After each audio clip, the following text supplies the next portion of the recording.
સુરતમાં પણ વરસાદી ગરબા આયોજકોની સાથોસાથ ખેલૈયાઓની ચિંતા પણ વધારી છે, કારણ કે સુરતમાં ગરબા પંડાલમાં પાણી ભરાઈ ચૂક્યા છે। લિંબાયતના જણકાર ગરબા પંડાલમાં પાણી ભરાયા। હજુ પણ સુરતમાં અતિ ભારે વરસાદની આગાહી વ્યક્ત કરવામાં આવી છે અને આ તરફ લિંબાયત વિસ્તારમાં પણ ભારે વરસાદ વરસ્યો નહીં। જે જણકાર ગરબા પંડાલના દ્રશ્યો આપની ટીવી સ્ક્રીન પર જોઈ શકો છો કે જ્યાં ગરબા પંડાલમાં જે રાખવામાં આવેલા છે કાર્પેટ, ત્યાં સતત પાણી ભરાયેલા જોવા મળી રહ્યા છે, જેના કારણે હવે આયોજકોની ચિંતામાં પણ વધારો ચોક્કસથી થયો।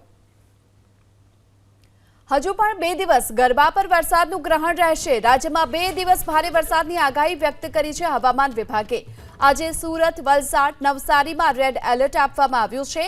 તાપી, નર્મદા, ભરૂચમાં અતિ ભારે વરસાદ વરસી શકે છે। આ સાથે ડાંગ, દમણ, દાદરા નગર હવેલીમાં પણ આજે અતિ ભારે વરસાદની આગાહી છે।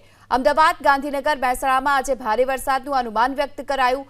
કાલે અમરેલી, દેવ, ગીર સોમનાથમાં રેડ એલર્ટ જાહેર કરાયું। આ સાથે રાજકોટ, જૂનાગઢમાં પણ અતિ ભારે વરસાદની આગાહી વ્યક્ત કરાઈ। જો કે માછીમારોને દરિયો ન ખેડવા માટેની સૂચના પણ આપવામાં આવી।